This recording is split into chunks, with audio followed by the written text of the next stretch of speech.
Hey guys, it's Rob again from Team DBZ Biscuit coming back at you with another deck profile. Today we're going to be taking a look at another work in progress.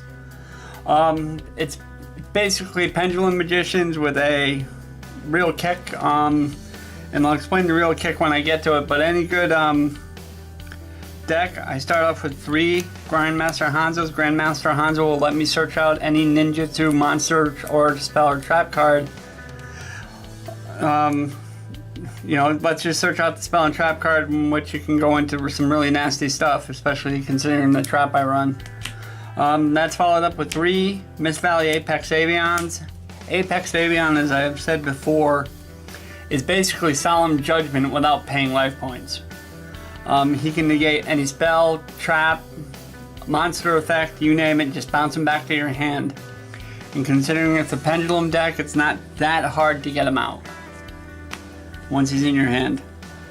The pendulum monsters I use, obviously, Dragon Pit Magician. Dragon Pit is awesome because as long as you have another magician in your other pendulum zone, he is an MST if you can pitch a pendulum monster. I run 1 Magical Abductor. Magical Abductor is great because you get 3 counters on him every time. He gets a spell counter in pendulum zone every time you activate a spell card, and he'll get a counter, and then you can pop it to get a level 4 or lower out of your deck. That's followed up by the Joker. Joker searches out any pendulum monster you need. Basically odd eyes, whether it be an odd eyes, whether it be a magician, whether it be a perform pal.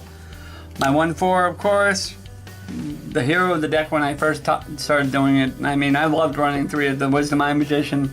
Just sit there and pop and go spamming into rank 4s all day long. Oath Dragon Magician. Great effect for Oath Dragon Magician if he's in the pen zone. He can get 1 magician out of your extra deck and bring it to your hand. Hence, you know, you set up like this, and with a Dragon Pit, you know, you have the Oath Dragon, you get your, say, Wisdom Eye back, and then you can use Wisdom Eye to pitch for Dragon Pit. Good stuff. And I run Oath Dragon in 2s. The big question I get, why do you run Time Gazer Magician? Time Gazer Magician is awesome because if he's in the pendulum zone, and he has a high pendulum scale of 8 as well, just like Dragon Pit. But the thing is, if he's in the pendulum zone and you have pendulum monsters attacking, your opponents can't activate spell or trap cards during the battle with a pendulum monster. It's a really good thing with so many different kinds of mirror forces and everything else out there nowadays. Also, I run 2 Odd Eyes Dragons. Odd Eyes Dragon will get me out of trouble because he's my searcher. I'll put him in the pen zone and search out my Wisdom Eye. I can search out my Wisdom Eye. That's right. And Zenki Magician. Zenki Magician is great in those Burning Abyss matches with the Dantes. He's also great against he stops basically light monster effects. So Blue Eyes decks, he'll stop them. So he's got a home in this deck. And now the really weird thing is, I like to run 3 of the Guiding Araldines because I run an extremely high number of counter trap cards in this build, and I say extremely high. The life points was somewhere up in like near 5,000 life points I would be paying out, but as long as I have him in the pen zone, and that's where I use him most, is in the pen zone, because nobody wants to destroy him. Because if you destroy him, I'm searching 3 different counter trap cards and you're going to give me 1. So, like I said, it's a work in progress, but that card puts in work because nobody wants to see it getting destroyed. And that is the monster lineup, pretty stout. My trap card lineup, I use 2 Quaking Mirror Forces. Quaking Mirror Force is great because it flips all your opponent's attack position monsters face down, and they can't be changed by any card effect, or you can't flip summon, you can't do anything. with them unless I'm boneheaded enough and I attack into it. And know its defense is bigger than mine. So, you know, don't be a bonehead. Ninjutsu Art Transformation, the trap card I use, it allows me to go from Hanzo to Avian just like that. And there's, I mean, unless you MST it as I activate it or Twin Twister it, Avian comes out. I run 2 Starlight Roads. 2 Starlight Roads because, honestly, as I've said before in other videos, Twin Twister is a thing. And I mean, I learned the hard way watching a friend of mine get Twin Twistered at a regional. It wasn't pretty, but I run 1 bottomless trap hole. Bottomless just to, you know, I mean, it's nice when an opponent pen summons 4 monsters that are over 1,500, and then you bottomless it and just send them all out of play. That's the prime example of why to use it. New card I'm working with, Floodgate Trap Hole. Floodgate Trap Hole will literally take any monster, summon, flip it face down, and by the text on the card, again, it can't be flipped any other way. And now we get into the real high cost portion of the deck, the counter trap cards. I run 1 Ultimate Providence, and again, with that in my pen zone, I don't have to pay the cost. So I don't have, if he activates a spell card, I don't have to ditch a spell. Monster effect, don't have to ditch the monster, and trap cards don't have to ditch traps. And I am one of the few people who knows, I know, willing to run 3 Solemn Strikes in a deck. 3 Solemn Strikes, as long as he's out there, I don't pay. There's 4,500 life points right there I've saved. I like saving life points. Of course, you talk life points.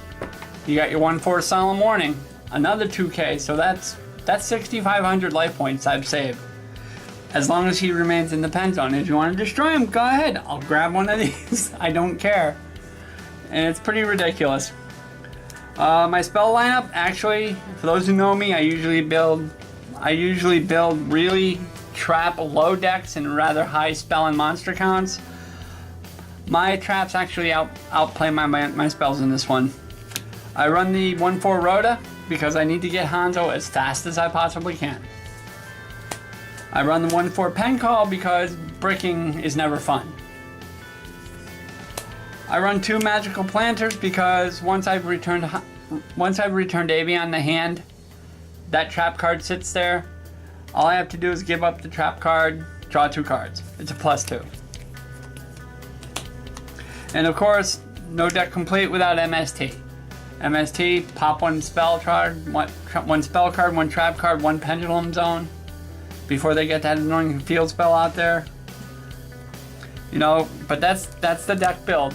I know it's 42 cards, somewhere in there, 41, 42 cards.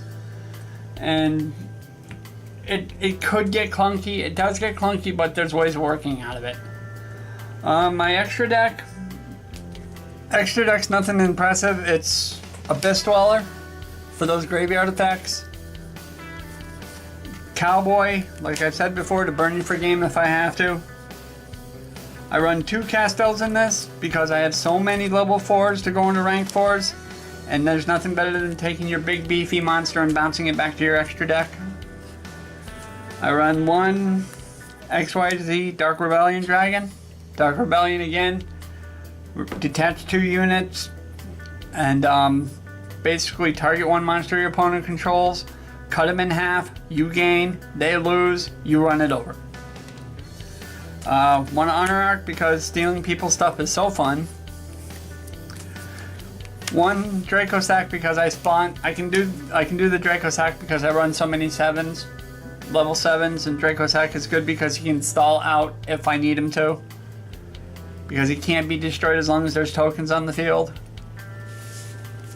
And of course, big a fan as I am of stealing people's stuff, Big Eye. Big Eye, somebody's Big Eye to steal their other monster. That's pretty fun. But yeah, that's the deck build, you know. Let me know what you guys think. It's pretty consistent. It's fairly consistent. it's a fun deck to play. It really is. You know, when people see you drop one bird, it's like, oh no. You drop two birds, it's like, oh my god. And then if you manage to drop three, which I've done at a regional before, you know, as a friend once told me, why do you do that? You know, because, I mean, if you can't survive two solemn judgments, what's going to make you believe you can survive three of them? Like I said, you know, it's a pretty fun build. If you want to try it. Leave your comments below. You know, like, subscribe to the channel. And this is Rob from Team DBZ Biscuit, and I'm out of here.